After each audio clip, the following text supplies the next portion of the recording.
Vous écoutez Le Salon dans tes oreilles, une balado-diffusion dans laquelle des auteurs, des autrices et des personnalités discutent de leurs livres et des sujets qui animent l'actualité littéraire.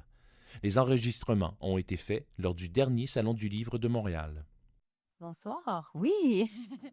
Bonsoir à toutes et à tous. J'espère que vous allez bien. Bienvenue à la scène Luma Montréal. Mon nom, c'est Chloé Varin. Je suis autrice, animatrice et aussi, je travaille à la programmation du... Ah! Je travaille à la programmation du Salon du livre de Montréal. Puis ça vient avec certains privilèges, dont celui de choisir avec qui je rêve de me retrouver sur scène. Et donc, j'ai usé de mes privilèges pour recevoir la grande Mélika Abdelmoumen. Mélika, c'est une figure incontournable du paysage littéraire québécois. Vous êtes d'accord avec moi, n'est-ce pas, Christine? Oui. Hein? C'est une éditrice, une écrivaine et militante pour qui j'ai énormément de respect. Et si vous ne la connaissez pas encore, je présume que vous aurez autant de respect pour elle que j'en ai. Donc, Mélika, salut. Allô, Chloé. Merci d'être là. Ça fait vraiment plaisir. Je suis un peu intimidée. Mélika, tu cumules 26 ans de carrière. Oui. En carrière en édition, un parcours d'autrice Oui. aussi que tu qualifies toi-même de sinueux, Oui. mais tenace. Oui. Et pourtant, de mon point de vue extérieur, là, moi, je trouve que tu es très cohérente dans ton parcours sans être... c'est pas un parcours lisse, Oui, non, en tant c'est ça que que militante. Mais en fait, tu sais, je trouve je trouve que tes écrits sont vraiment parfaitement cohérents par rapport à tes valeurs, par rapport à tes engagements qui ont absolument rien d'ordinaire malgré le titre de ton livre, Les engagements ordinaires. Donc, je serais quand même très curieuse de t'entendre nous dire en quoi, à tes yeux, ton parcours est si... Mais, c'est-à-dire que je fais jamais les choses comme on est censé les faire. Donc, j'ai commencé mes études à l'université. J'ai fait mon baccalauréat en 3 ans et demi au lieu de 3 ans parce que je me posais plein de questions, parce que j'ai commencé à l'UQAM, je trouvais ça terrifiant. Après ça, je suis allée à l'Université de Montréal. J'ai fait ma maîtrise en 3 ans au lieu de 2 ans parce que je me posais des millions de questions. J'ai attendu je ne sais pas combien d'années avant de revenir au doctorat que j'ai fait sur un auteur vivant, ce qui ne se faisait pas à l'époque, sur l'autofiction qui était un sujet mal vu. J'étais une Arabe qui travaillait sur un auteur juif. Puis je demandais des bourses, je les avais jamais, même si j'avais des bonnes notes, tout ça. Et même à l'époque de mon doctorat, j'avais déjà publié 3 romans. Et puis je m'étais un peu fait dire, les gens sérieux travaillent sur les écrivains morts, en gros. Ah oui. Moi, je m'étais un peu énervée. J'avais un peu dit là, dans une sorte d'assemblée que... à un moment donné, tous ces gens qu'on étudiait, là, puis qui faisaient que le département existait, il y a quand même eu un jour, à un moment donné, où ils ont été vivants. Bon point. Mais ça a changé. Hein. Maintenant, tout le monde fait des trucs sur l'autofiction, puis tout le monde travaille sur des auteurs vivants, même des fois des auteurs qu'ils connaissent. Donc, c'est une amie, Claire Legendre, que vous connaissez peut-être, là, qui est autrice et qui est aussi au département de littérature française de l'Université de Montréal, qui disait on a un peu essuyé les plâtres quand on était là. Donc, il y avait ça, et puis il y avait mon parcours littéraire où j'ai changé de maison d'édition plusieurs fois. Puis moi, j'écris ce que j'ai envie d'écrire, mais ça correspond jamais aux cases du moment. Donc, par exemple, quand j'ai écrit un livre qui s'appelle 12 ans en France, qui aujourd'hui est une affaire super évidente, qui est un genre de récit au jeu qui ressemble à un essai, bien, personne ne savait où le mettre. On me disait, mais il faut qu'elle se décide. C'est un récit, pourquoi elle ne parle pas de sa vie sexuelle? Si c'est un essai, pourquoi c'est au jeu puis qu'elle parle d'elle? Alors que tout ça, c'est évident aujourd'hui. Mais en 2018, ben, j'en avais vendu 232, je pense. Ça avait vraiment été un flop. Et surtout, c'était dommage parce que c'est un livre qui servait à ramasser des sous pour des familles roms sans-abri que j'aide. Mais ça va être le cas avec celui-là. Donc, si vous voulez m'aider, les droits d'auteur vont être reversés en bonne partie aux personnes dont je parle dans le livre. Et donc, j'avais voulu faire ça, mais finalement, mais comme tout le reste de mon parcours, au bout d'un certain temps, 12 ans en France a été enseigné dans des cégeps, puis a commencé à faire son chemin. On n'a pas eu assez d'argent pour construire une villa en Roumanie avec une piscine, comme on rêvait, avec ma copine Rome. Mais non, bref, donc c'est toujours des trucs comme ça. Je fais vraiment pas exprès d'être anticonformiste et rebelle. Je fais juste être, puis ça me retombe souvent sur le nez, puis c'est toujours un peu compliqué de faire ma place. Mais là, on dirait que je suis arrivée à un point où, dans ma vie, là, dans ma carrière, dans ma vie, où ça va très bien. Ouais. Mais je crois que je ferai jamais l'unanimité, puis je sais que je la fais pas pendant qu'on se parle en ce moment. Mais c'est peut-être... Mais j'ai appris à vivre avec. Mais c'est surtout que les gens s'imaginent souvent que je suis une provocatrice, alors que moi, j'essaye de fitter, mais ça marche pas. Mais peut-être que les cases que la société veut, les cases Oui. sont trop étroites, en fait. Celles dans lesquelles on essaie de C'est te certain. mettre. Parce On que essaie de justement, nous mettre tous. tous, oui, tous et toutes, Oui. principalement toutes. Oui. Oui. Mais Non, donc, absolument. tu te qualifies de misfit toi-même. Oui. Tu Oui. es né d'une mère québécoise, Oui. du Saguenay, Oui. d'un père tunisien. Oui. Tu racontes dans Les engagements ordinaires, qui est paru chez Atelier 10, que, comme ta grand-mère, tu es tombée dans l'engagement un peu par Oui. accident. Oui. Oui, mais je pense que ça doit souvent être le cas. Ben, c'est sûr que l'engagement, moi, dans mon cas, c'est parce que je suis tombée par hasard. On revenait de faire des courses de Noël avec mon chum. On était à Lyon. On habitait à Lyon. Et on revient d'un gros centre d'achat qui s'appelle le centre Carré de Soie. Ça a toujours des noms, la France, là. Carré de Soie. Et donc, on revenait de Carré de Soie. On était allé acheter un sapin, des boules de Noël. Et moi, je déteste Noël. Ben, le côté religieux, pas, ça va, mais le côté commercial. Donc, là, être dans un centre d'achat avec plein de Français de mauvaise humeur qui font du consumérisme en grognant parce que c'est Noël, il faut s'aimer. C'était vraiment de mauvaise humeur. On revenait en voiture. Il y avait mon fils qui avait 3 ans qui était dans le siège arrière avec le sapin, les boules. Ça débordait de l'auto.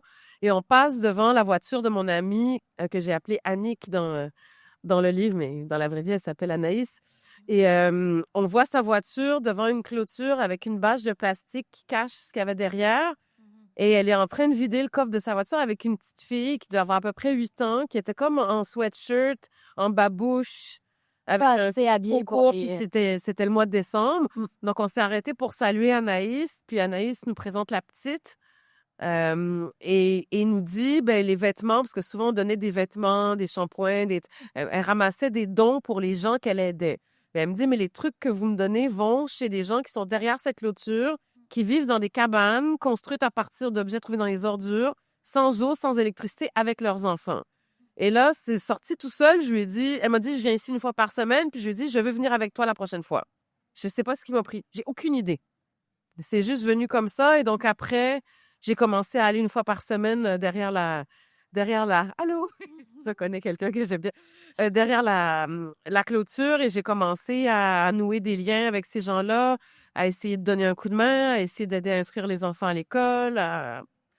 Et puis, ben, ces gens-là sont toujours dans ma vie aujourd'hui, donc je reparle d'eux, mais cette fois-ci, Justement. dans ce livre-ci, ouais. Parlons-en de ce livre magnifique, Traité de la petite bonté. Je te le disais hier, Mélika, ce livre, ça m'a pris une éternité le lire parce que je relisais chaque phrase, chaque passage. J'ai surligné, vous pourrez venir voir mon exemplaire. Après, j'en ai la preuve. J'ai corné tant de pages, j'ai surligné tant de passages que je me plais à relire aussi souvent. Donc, tu en parles de cette famille-là. Oui. C'était pas la première fois que tu en parlais. Tu en avais parlé dans 12 ans en France. Tu en avais parlé longuement dans ton blog aussi, que tu as tenu pendant plusieurs années en France. Et justement, ce livre, tu as décidé de l'adresser directement. C'est une lettre à cette jeune amie tzigane que tu as appelée dans le livre Florina. Oui. Et donc, j'aimerais que qu'est-ce qui a été le moteur de ce livre? Parce que je dois dire que ça tombe vraiment à point dans l'état du monde, dans l'ambiance actuelle qui est très morose. Ce livre fait un bien fou. Donc, toi, quelle a été la petite bougie d'allumage pour ben, la bougie d'allumage, ben, déjà, bon, j'essayais d'accompagner ces familles-là avec quelques autres personnes et je me rendais compte que mes moyens étaient minces. Bon, je faisais des petites actions puis je les accompagnais. Ça veut pas dire que c'est rien, mais je me sentais minuscule par rapport à tout le système qui broie les gens qui sont dans la pauvreté puis qui fait tout. Tout est fait pour que tu puisses pas t'en sortir. C'est vraiment horrible. Ouais. Et à un moment donné, je me suis dit, mais moi, ce que je fais dans la vie, c'est écrire. Donc, je vais témoigner pour essayer de faire voir de faire voir aux gens, soit qu'ils ne savent pas, ou soit qui détournent le regard, ou qui ont des préjugés. Et je me suis dit, en même temps, je vais ramasser de l'argent, parce que j'ai pas beaucoup d'argent. Donc, par exemple, encore aujourd'hui, je leur donne un peu d'argent chaque mois, mais c'est rien par rapport à leurs besoins. Mais en même temps, je pense pas qu'ils voudraient être à mes crochets, mais en tout cas, j'essaie de soutenir. qu'il y a comme un genre de break, ils savent que chaque mois, il y a tel argent de médicat qui va arriver, puis qu'ils peuvent le consacrer à tel truc. Et donc, j'ai parlé à la mère de famille, puis je lui ai dit, tu sais, moi, dans la vie, j'écris des livres, puis je pourrais en faire un, puis tu sais, quand ton livre est publié, tu reçois des sous, ça prend 1 an, puis là, on pourrait les garder. Puis là, on rigolait parce qu'on se disait qu'on allait faire un manoir en Roumanie avec une piscine. Et c'est très drôle parce qu'elle m'a dit, combien ça te donne? Puis j'ai dit, c'est 10% du prix du livre. Elle m'a dit, tu sais, pas très bien négocié. Mais c'est comme ça partout en littérature. Ouais. On a de la chance au Québec, c'est plus qu'ailleurs. Bref, et donc, les années passent, le livre sort, tout ça. La famille, évidemment, l'a lu. Et là, celle que j'ai appelée Florina, qui a maintenant 16 ans, ça s'est passé à peu près il y a 1 an. On se parlait beaucoup au téléphone, elle me demandait des conseils, elle était enceinte, tout ça.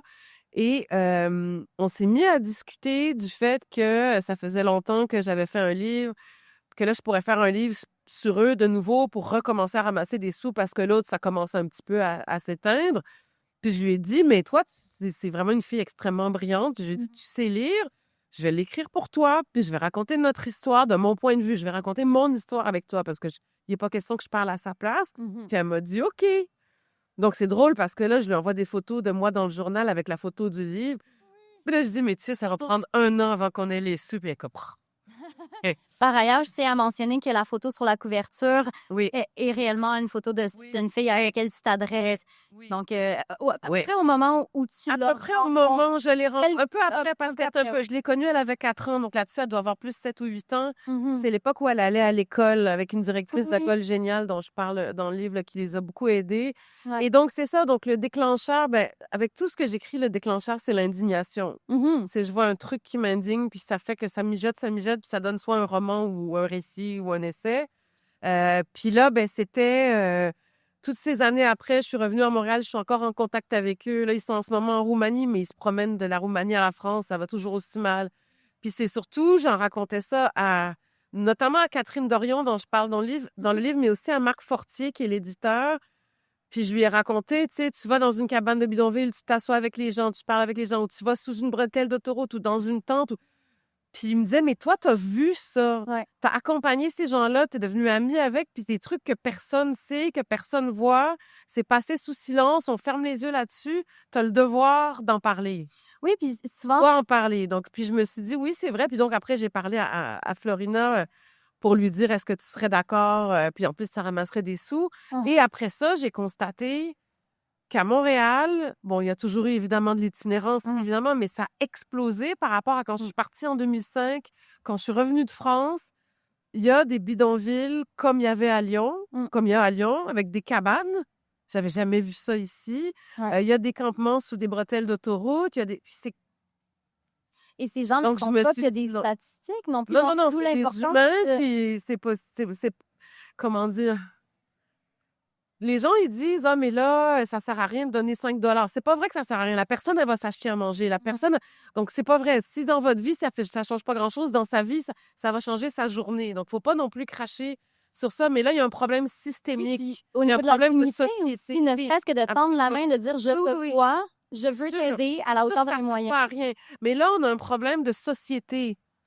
Faut que la société change. Je sais pas comment on va faire. Donc, moi, je me suis dit, je vais témoigner. Puis là, j'arrive à un moment où mes livres, j'ai comme des tribunes, j'ai accès à des micros. Donc, je peux essayer de faire quelque chose. Mais là, on a vraiment un problème de société. On se préoccupe pas des bonnes choses. Et on a fait... Puis, il y aurait vraiment des changements majeurs à faire. Tu sais, puis bon, là, je parle de la France, mais c'est pareil ici. C'est que tu as des personnes, soit qui sont toxicomanes ou qui ont subi des violences, ou qui sont traumatisés ou qui ont des problèmes de santé mentale, il n'y a rien pour les aider. Ouais. Ou, où tu les aides un peu, tu les remets à la rue, ou tu détruis le bidonville, ou tu détruis le campement, ils sont déplacés dans un autre. Ça fait que déplacer le problème. Puis c'est toujours des espèces de... soit carrément de la cruauté de la part des autorités, ou des solutions sparadrap, mais tout pour ne pas faire les efforts nécessaires en tant que société pour qu'il y ait plus de pauvreté. Il pourrait ne plus y avoir de pauvreté. On a les moyens. Oui. Absolument. Tu le racontes justement très bien aussi dans ce livre à quel point justement ces gens ont des bâtons dans les roues par le système, les violences qui sont commises par le système. Mais en même temps, c'est pas pour rien que ça s'appelle traiter de la petite bonté. C'est qu'on y découvre aussi des gens qui ont le cœur sur la main, des gens qui sont prêts à aider, qui font ce qu'ils peuvent pour changer les choses. Mais c'est le système qui C'est qui ça, doit être c'est ça dont je me suis rendu compte. C'est que, par exemple, je vais vous donner des exemples vraiment. OK, la famille vit dans un bidonville ou dans une tente ou dans la rue. L'école est obligatoire pour les enfants à partir de 5 ans, mais les enfants peuvent aller à l'école à partir de 3 ans en France. Il y a 3 niveaux de maternelle, petite, moyenne et grande section. Et donc, souvent, les familles voudraient s'installer en France, attendre éventuellement d'avoir des aides sociales ou de travailler, mais eux, ils veulent mettre leurs enfants à l'école, ils veulent que leurs enfants s'en sortent. Quand ils sont à l'école, ils sont au chaud toute la journée, ils mangent, ils apprennent, tout ça. Mais pour inscrire l'enfant à l'école, il faut aller à la mairie d'arrondissement, comme la mairie de quartier. Et là, c'est en fonction de l'endroit où se situe le bidonville ou ta non-maison. Ça prend une adresse. Et donc là, ils te demandent une facture d'électricité pour prouver que tu es dans le bidonville ou le campement qui correspond à telle école. Puis évidemment, ils font ça pour empêcher que les personnes pauvres ou les Roms, parce que quand tu es à la fois pauvre et Rome, tu as vraiment l'espèce de combo de préjugés contre toi, parce que tous les Roms ne sont pas pauvres et tous les pauvres ne sont pas Roms. Hein. Il y a des Roms ou des Tziganes qui s'identifient comme Tziganes, qui sont des personnes qui ont des métiers. Tu en donnes un très bon exemple. Oui, c'est ça. Anina Chouchou, qui est juge, en France, puis qui s'était même présentée aux élections et tout ça. Et donc, évidemment, c'est une manière de les empêcher de s'inscrire, puis d'empêcher ces enfants-là d'aller à l'école avec les autres. Tout à fait. Donc, c'est des trucs comme ça. On se heurte tout le temps à des trucs comme ça. Ou pour réussir à avoir un logement, c'est tellement un parcours du combattant. Par exemple, eux, ils en ont eu un à un moment donné, mais c'était parce que c'est une association fondée par un prêtre, un ancien prêtre, un ancien courtier immobilier devenu prêtre, qui a fondé une association qui s'appelle Habitat et Humanisme. Donc, lui, il va chercher des investisseurs, il achète des blocs, puis il fait de la mixité sociale forcée. Donc, il va mettre des gens riches, il va mettre des étudiants, puis il va mettre des familles sans abri. Et donc, par contre, c'était géré par un groupe pas de bénévoles, mais une structure. Mais elle, par exemple, elle n'avait pas le droit, personne n'avait le droit de dormir chez elle. Donc, par exemple, elle hébergeait son frère qui dort à la rue avec son bébé. Elle brise une règle. Au bout d'un certain nombre de règles brisées, tu perds ton logement. Ça les place dans des situations Donc, c'est vraiment compliqué parce qu'évidemment, on ne peut pas dire « je te donne un appartement puis tout le bidonville va venir vivre là », mais en même temps, on ne peut pas « comment tu veux qu'elle vive avec ça » parce que la culpabilité du privilégié. Donc, c'est des trucs comme ça. Tu en découvres tout le temps où ils ont accès à un truc qui s'appelle l'aide médicale d'État. Donc, ça, c'est un truc qui permet d'avoir des soins de santé. Par exemple, ça va être important, c'est pour les réfugiés et les étrangers en situation irrégulière et les étrangers qui n'ont pas de travail. Par exemple, si une maladie contagieuse, si la tuberculose se répand dans un campement, elle va se rendre au reste de la population. Et donc là, l'aide médicale d'État est remise en question par les politiciens, notamment de droite. Je pense qu'elle est en voie d'être annulée en disant c'est pas vrai qu'on va payer pour des irréguliers, mais c'est parce que, d'une part, je trouve ça inhumain. C'est comme un manque de respect envers l'humain, d'humanité envers l'autre. Mais même au niveau de la santé publique, tu ne soignes pas ces gens-là, tu mets ta population, les bons Français, en danger. Toute la population. Donc, c'est ça. Puis, je sais pas, là, ça fait pas assez longtemps que je suis revenue à Montréal, mais j'aimerais ça, on a peut-être un projet avec une amie réalisatrice là, de réfléchir à ces questions-là, mais j'aimerais ça voir si creuser pour voir si c'est pareil. Je suis sûre que ça doit être pareil ici, j'imagine, là. Je suis pas mal sûre que c'est pareil ici, mais je sais déjà que tous les systèmes d'hébergement d'urgence sont insuffisants. On le voit, que les problèmes pour traiter les problèmes de toxicomanie ou de dépendance, c'est insuffisant. Puis bon, je vois le regard qu'on pose sur l'autre, sur ces personnes-là. C'est le même problème. Absolument. Mais pas tout le monde, bien sûr. Il y a plein de gens qui sont sensibles, là, mais... Et justement, toi, le moment où tu les as rencontrés, ces familles-là, tu habitais en France, à Lyon. Donc, tu étais immigrante. Tu te sentais très seule. Ça allait mal. Ça allait très mal. Ça allait très mal, c'est ça. Puis, tu te sentais déracinée. Puis, c'est grâce à ton implication auprès de ces familles-là que tu as enfin senti un sentiment d'appartenance. J'ai envie de citer Edoui Plenel qui dit s'engager, c'est aussi s'intégrer. Donc, Ah oui, mais ça, c'est drôle parce que j'ai découvert la phrase après, puis j'ai compris que c'était ça qui m'était arrivé. C'est arrivé Mais bon, j'avais pas de travail, je trouvais pas d'éditeur. Parfois même, je donnais mon dossier pour des trucs bénévoles, puis je me faisais refuser. C'est vrai, moi Ça, aussi, c'était j'ai le pu faire du bénévolat en pire de France. tout. On m'aurait Comme, mais là, je suis gratuite! Vous voulez pas de moi? Oui, c'est C'était- insultant. Oh, mais c'était l'enfer. Puis là, j'avais un petit bébé, puis là, j'avais pas vraiment de garderie, j'avais juste une garderie à temps partiel, puis oh, ça allait tellement mal, c'était horrible. Et donc, par cette garderie, j'ai rencontré la fameuse Anaïs, donc qui elle, était très engagée. Puis là, déjà, je me suis engagée dans le CA de la garderie. Je me été présidente de la garderie Ouais. associative. Ça, c'était quelque chose. Et donc là, j'ai rencontré beaucoup de femmes engagées. Donc là, j'ai commencé déjà à me sentir moins seule. Puis c'est vrai qu'en France, on parle toujours des mauvais côtés de la France parce qu'ils sont vraiment faramineux. Puis en plus, on essaye juste d'imiter les mauvais, là, mais bon. Il y a aussi des très bons côtés. Puis donc, le milieu associatif est extraordinaire. Surtout dans la ville où je vivais, Villeurbanne, c'était la ville en Europe où il y a le plus d'associations à but non lucratif par moyenne de population. C'était comme bien tombé. C'est Villeurbanne, donc c'est une banlieue de Lyon. Et donc, j'ai commencé à m'impliquer avec ces gens-là. Et là, j'ai complètement oublié, je sais pas comment dire, tout à coup, j'étais chez moi avec eux. Mhm. Donc, j'étais peut-être plus chez moi dans une cabane de bidonville en train de me faire servir un café par cette madame-là, par Fiorica, que dans mon appartement toute seule avec mon bébé, avec pas de job, pas d'éditeur, pas d'amis. Ben, j'avais des copines, hein, mais qui sont devenues des très, très grandes amies et qui sont encore mes amies, mais il y avait cette espèce de solitude de celle qui n'a pas de travail, qui n'a pas de but, qui n'a pas de rôle, qui n'a pas de... Et donc, c'est vrai que ces personnes-là, elles m'ont accueillie comme si j'étais une des leurs, ce qui est vraiment pas évident. Ouais. Parce qu'il y a une générosité dans le fait d'accepter qu'une personne inconnue te dise « Hey, je vais t'aider, donne-moi tes papiers, je vais t'aider à mettre tes enfants à l'école. » D'accepter que cette personne-là entre dans ta vie. Puis même nous, on est encore en relation aujourd'hui avec cette famille-là. J'étais encore sur Messenger avec la petite ce matin, là, ou hier matin, je sais plus. On est encore vraiment en contact régulier, mais il y a vraiment eu un accueil que j'ai pas eu autant, de manière aussi spontanée. Mais je sais pas, faudrait leur demander si c'était spontané, mais en tout cas, c'est comme un genre de saut dans le vide de dire cette femme-là qui arrive du Canada, qui a pas le même accent que les autres, puis est comme un peu bizarre. Je l'invite à boire un café parce que c'est l'amie d'Anaïs, puis j'aime Anaïs, puis là, ben, je la laisse rentrer dans ma vie. Reconnue d'une certaine Oui, ben, il y a eu un moment, en fait, mais ça m'est arrivé souvent de toute manière, ça. Tu t'assois avec une personne qui est comme pas qui est pas de ton univers, mettons, puis tu t'assois, puis tu commences à parler, puis c'est simple. Ouais. C'est simple, en fait. Et de découvrir cette espèce de connexion humaine-là, pour moi, c'est une des choses les plus importantes qui me soit arrivée dans ma vie. Je le savais, on le sait de toute manière, évidemment, que les gens qui sont différents de nous, quelles que soient les raisons des différences, sont des humains comme nous. Mais quand il y a un contact, que toute la société fait qu'on ne serait pas censé se rencontrer, mais on se rencontre quand même, il y a quelque chose de vraiment chouette. Puis nous, on en rit beaucoup. Là, on en riait encore récemment parce que la maman, elle s'appelle Viorica dans mon livre, mais dans la vraie vie, elle s'appelle Vandana. Puis je sais plus de quoi on parlait, mais elle me disait, mais toi, Mélika, t'es pas comme les autres. Là, tu penses pas de là-bas. Parce que je sais plus, elle m'a dit, un tel veut plus me donner d'argent parce que je me suis acheté des cigarettes. Ouais.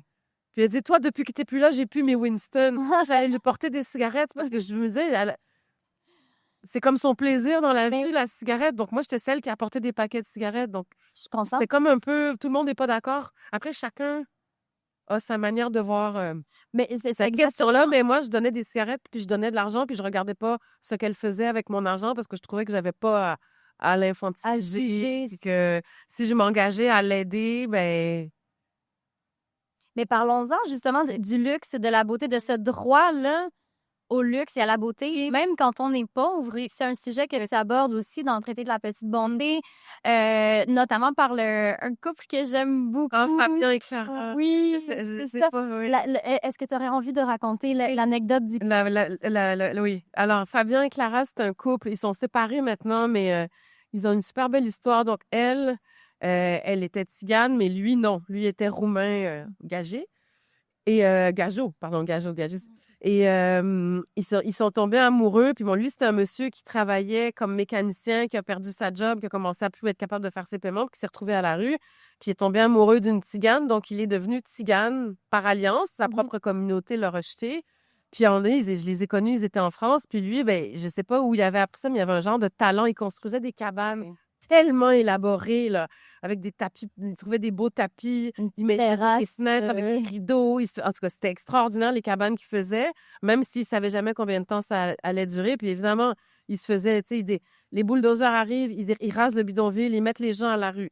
Là, les gens, pendant 3-4 jours, ils essaient de trouver une autre place, puis la police les suit pour les empêcher. Mais finalement, ils finissent par trouver un terrain que la police n'a pas vu, puis là, ça se construit, puis bon, 3 mois plus tard, ça recommence. Tu sais, c'est horrible, horrible, horrible. Et donc, à un moment donné, ils avaient été accueillis par des jeunes anarchistes qui avaient squatté un immeuble, qui avaient pris des avocats pour empêcher la ville de les déloger. Ça a duré plusieurs mois. Et ces jeunes-là ont adopté Fabien et Clara, leur ont trouvé une chambre, il y avait même l'électricité et tout ça, parce qu'ils avaient réussi à faire mettre l'électricité. Tu sais, c'était comme vraiment des jeunes super engagés.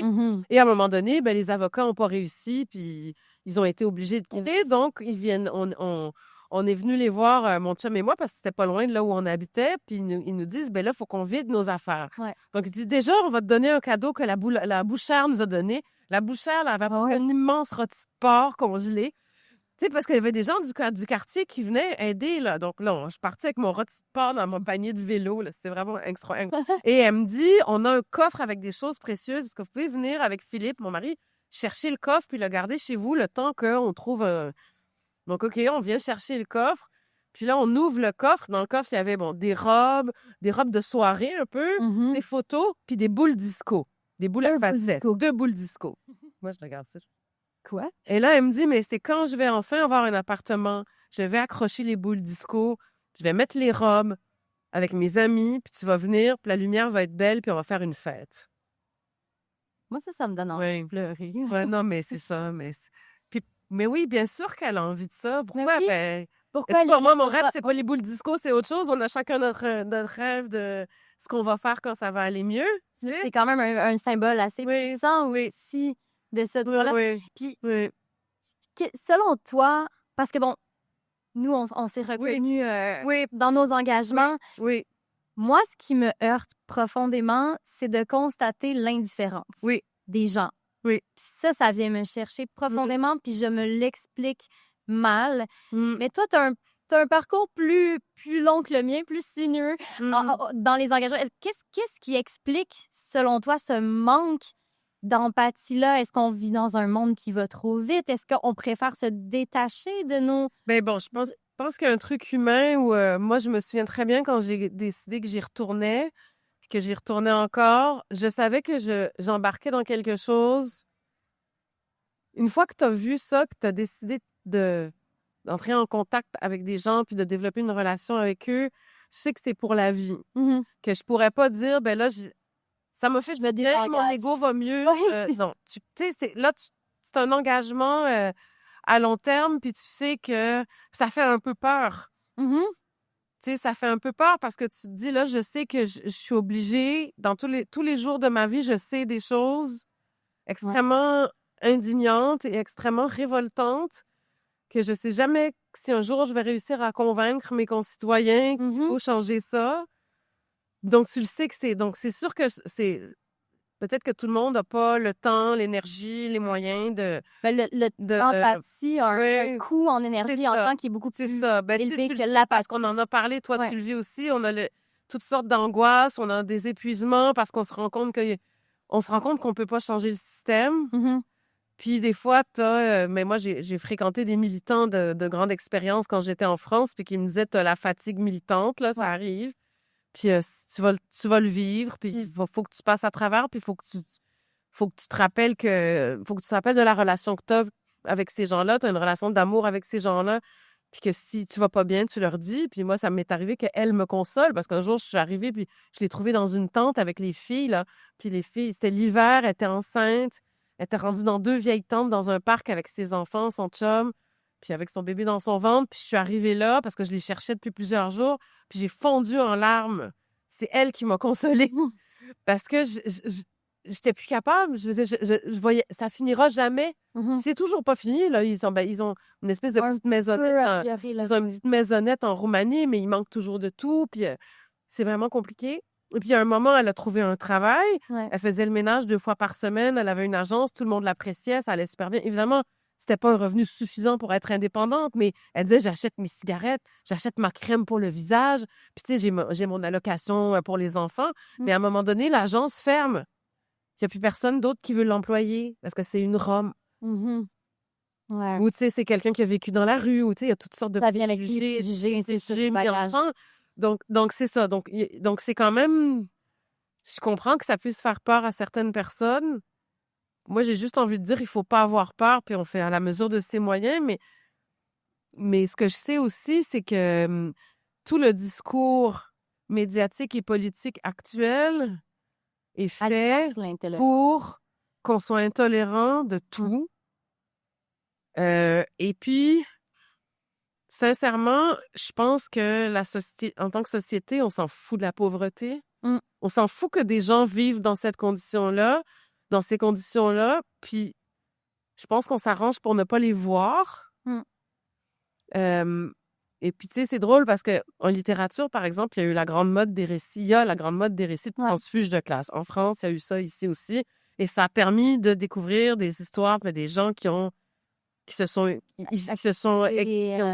extirpés d'une situation difficile. Puis bon, ça a permis des choses intéressantes, tout ça, mais notre fascination pour ça, j'aimerais qu'on ait la même pour ceux qui n'ont pas transfugé ou qui ne peuvent pas transfuger, puis qu'on réalise que c'est pas vrai que quand on veut, on peut. Souvent, les gens disent ça. « Oh, ils ont juste à se secouer, puis ils ont juste à se relever les manches, puis ils vont s'en sortir, puis qu'ils se trouvent une job. » Déjà, moi, je me retrouve finaliste à un prix aux États-Unis pour ce livre-là en anglais. Puis un de mes co-finalistes est un gars, un Américain, qui a écrit un livre qui s'appelle « There is no place for us, the working homeless in the USA ». Donc, les gens qui ont un travail et qui sont sans abri. Donc, on est rendu là. Ils sont de plus en plus nombreux. Bon. C'est des familles aussi.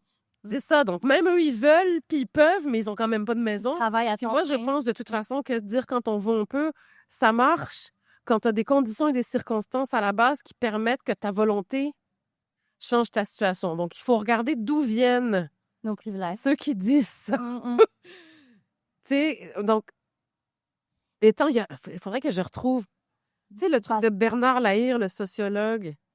Ah, j'en parle de ça à un moment donné, la méritocratie. Je voudrais, si c'est correct que je lise juste un paragraphe. Absolument, mais oui, si tu le trouves.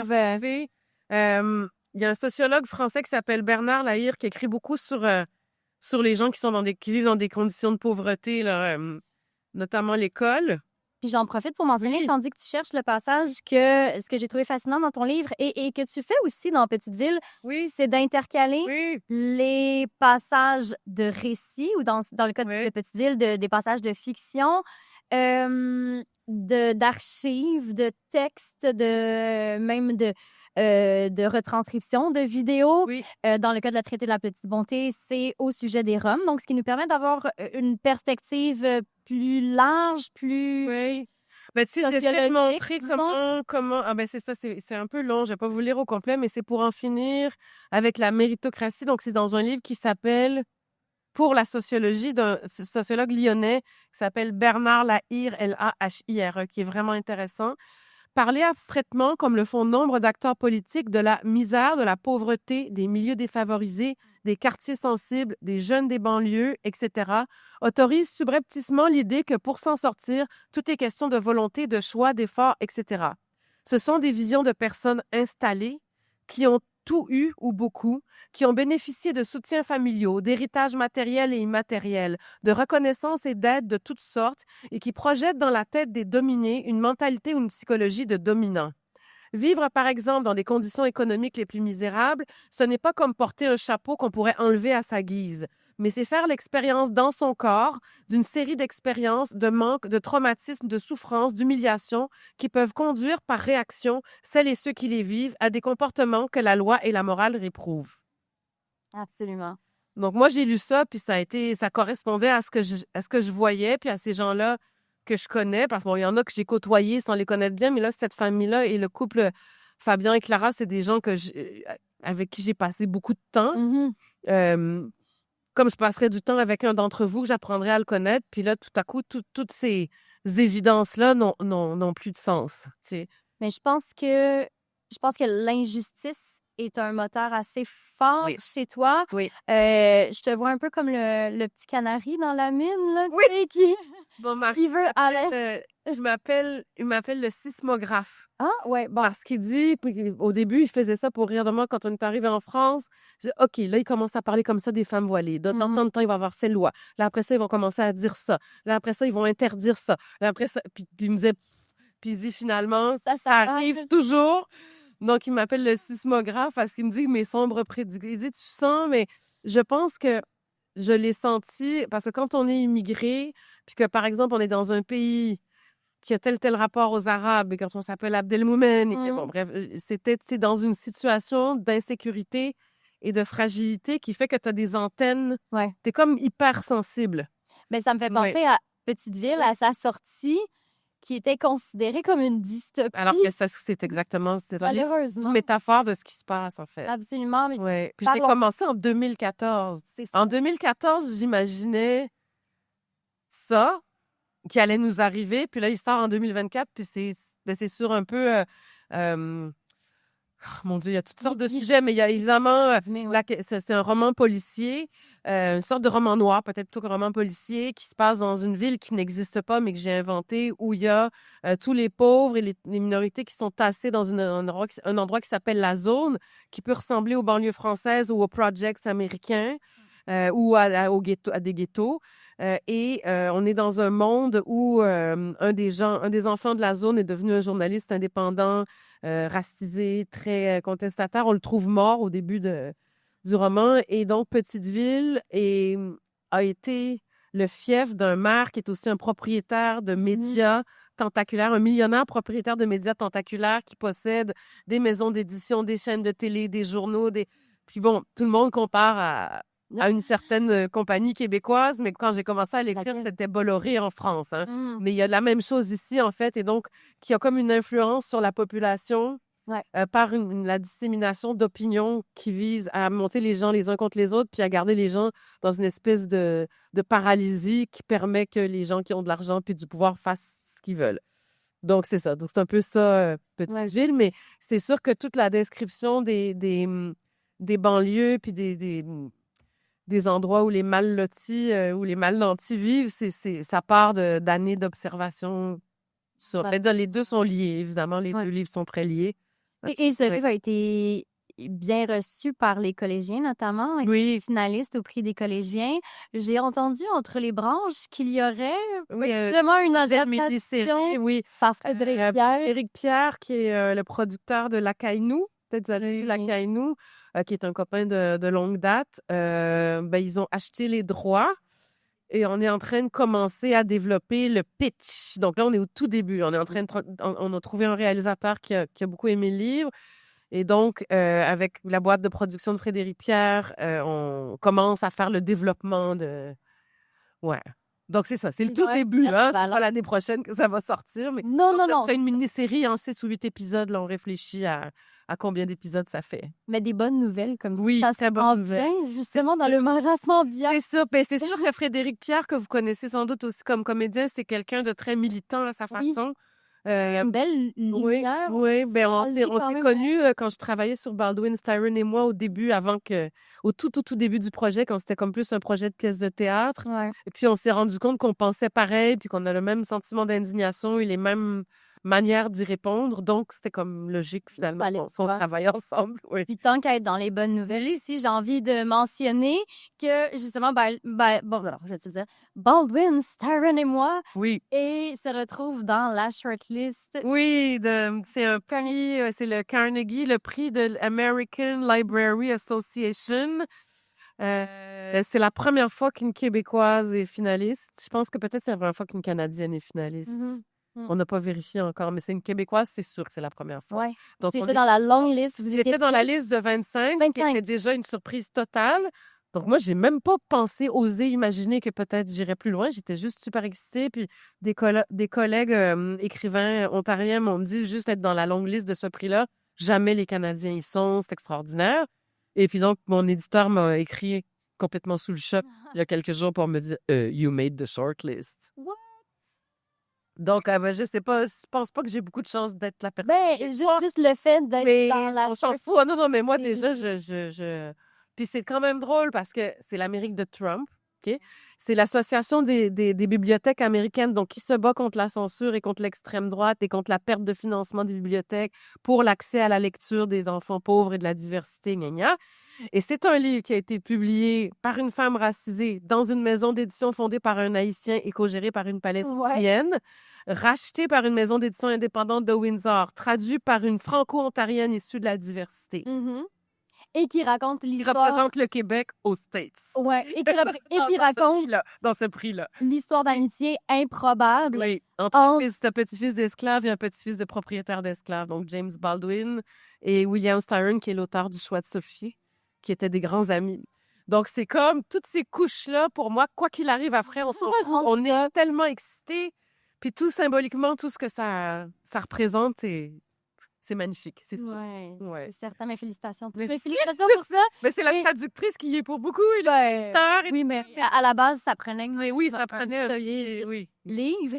Puis, disons qu'on reste dans l'optimisme aussi parce que je rappelle, le thème du salon cette année, c'est le réenchantement. Oui. J'aurais envie qu'on fasse justement un petit clin d'œil à ce beau thème. Bien sûr. Parce que j'aimerais t'entendre. Est-ce que tu crois que c'est justement dans nos engagements, qu'ils soient ordinaires ou extraordinaires, que se trouve l'espoir, que se trouve cette fibre de réenchantement? Disons que là, la raison d'être de la manière dont ce livre-là a pris forme, parce que j'avais l'idée, mais la question de la petite bonté, ça a été inventé par un auteur russe qui s'appelait Vassili Grossman, qui écrivait à propos de la Deuxième Guerre mondiale et de la Shoah. Puis la petite bonté, c'est tous les gestes spontanément humains qu'on fait envers d'autres dans des moments où ces gestes-là sont en voie d'être abolis ou sont condamnés ou sont discrédités par l'air du temps. Et moi, ce que je décris dans le livre, à part tout ce que je vous ai expliqué, c'est tous les gens que j'ai croisés qui font ça, comme un directeur d'école qui 2 fois par semaine ouvre l'école 1 heure plus tôt pour que les 2 familles roms dont les enfants sont inscrits et qui dorment dans des voitures puissent venir se laver leur linge, ou qui s'arrangent auprès des parents pour ramasser de quoi faire les goûters. Et donc, moi, je voulais raconter aussi ce qu'il dit Vassili Grossman, c'est que cette petite graine d'humanité-là, qui fait que la petite bonté a lieu, rien n'arrive jamais à l'écraser, même le nazisme, même le fascisme, Donc, c'est ça. Moi, c'est un livre aussi, parce que là, on a l'air de dire que c'est horrible, mais c'est un livre qui parle de cette lumière-là aussi. Ouais. Je pense qu'il essaye de dire, elle est là, préservons-la. Puis, pour répondre plus précisément à ta question, je ne sais pas si vous connaissez le sociologue français Éric Fassin, qui est vraiment un grand, grand sociologue, qui est venu à Montréal au printemps dernier et qui a rencontré des foules, il a fait plein de communications, un truc chez Mémoire d'Ancry, un truc chez Raffin, un truc à l'UQAM. Puis il parle, en France, ça va très, très, très mal. Là. L'extrême droite rentre aux prochaines élections, probablement. Et les gens lui disaient, mais comment on fait? Puis il disait, mais quand on est ensemble comme ça, puis quand on pose des gestes, chacun à notre niveau, parce qu'on sait très bien que, notamment en France, voter ne change plus rien, parce que même si la gauche a gagné les élections, le président n'a pas nommé de premier ministre ni de ministre de gauche. On ne croit plus en rien, on ne croit plus aux manifestations, on croit plus... Mais c'est des moments comme ça, puis c'est d'entretenir cette espèce de graine d'humanité, puis peut-être à la limite de faire des petits villages ou des petites communautés. C'est ça qui nous reste, en fait. Donc, la lumière, elle est là, puis je peux vous jurer que quand ça vous arrive de faire ce genre de rencontre-là, puis d'être avec d'autres personnes, puis de se battre ensemble, puis un autre truc dont je parle beaucoup dans le livre, c'est les rires qu'on a avec les gens, là. Oh non, mais on rit aussi, parce qu'à un moment donné, c'est l'humanité qui prend le dessus, c'est la complicité, c'est les rêves aussi. Parlant de rêve et de complicité. Comme on a dit. Je sais que tu travailles actuellement avec ton amoureux, Philippe Manville, un livre qui s'intitule actuellement Noces de papier. Essai sur l'amour et de l'altérité. Donc, moi, j'ai été immigrée en France pendant 12 ans. Il m'a vu immigrer. Maintenant, lui, il est au Québec depuis 7 ans. Et donc, ça a changé notre rapport à notre pays natal et au pays de l'autre, d'avoir été avec un immigré ou d'avoir soi-même été immigré et de revenir. Bref, donc on a tous les deux écrit sur ce que ça faisait d'immigrer, chacun de notre côté, mais on n'a jamais écrit sur ce que ça fait un couple, une famille, parce qu'on est ensemble depuis 20 ans. Ouais. Donc, on est en train d'écrire une sorte de récit-essai là-dessus. Très Oui. intéressant. Donc, la question de l'histoire du sismographe est dedans. Oui, ah oui, bon, bien. C'est J'ai drôle. très, très hâte de le lire. Mélika, tu me donnes envie de retourner aux études. J'avais encore plein de questions. J'avais même fait un dénominateur commun entre ton œuvre. J'ai relevé plein de points. Vrai. OK, donc je suis pas si perdue de ça. Non, non, absolument pas.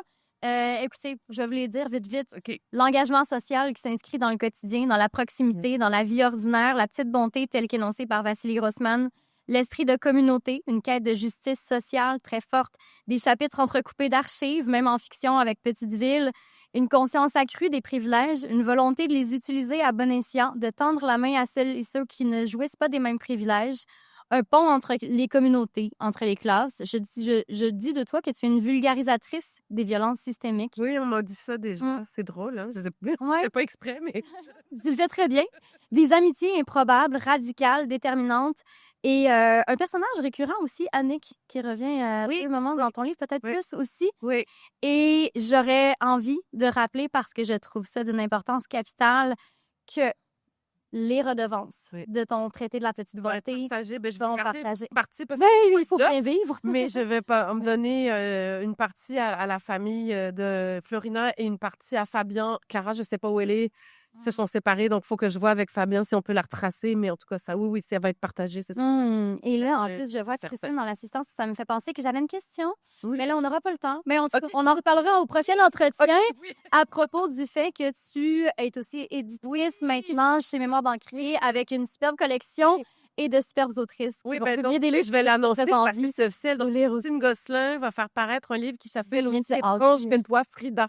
Autour de Frida Kahlo, de la question des femmes rebelles, de la maladie. Donc, entre l'autobiographie, le dialogue, l'essai, c'est extraordinaire. Ça sort en mars, right? Voilà, Ouais. chez Mémoire d'Encrier. Alors, au premier que je dirige chez Mémoire d'Encrier. Et j'en suis très fière. Et d'ici le mois de mars, on vous invite dans un futur plus immédiat Oui. à aller voir chez Luc, Ah oui, je vais être chez Luxe, mais Mémoire d'Encrier est en face. juste en face. Donc, si vous ici, voulez un livre Mémoire de Mémoire d'Ancré, je peux le signer chez Traité de la Luxe petite aussi. bonté. Oui. Et Atelier 10 aussi, superbe essai ici, qui est pas très loin non plus, qui est dans près de l'espace littéraire. Donc, tu y seras en 8h30, dédicace. 7h30 à 8h30. Ouais. C'est ça, j'y vais là pendant 1 heure. Voilà. Voilà. Je vous invite évidemment à aller la voir. Merci Merci beaucoup. beaucoup. Bonne soirée. T'es là.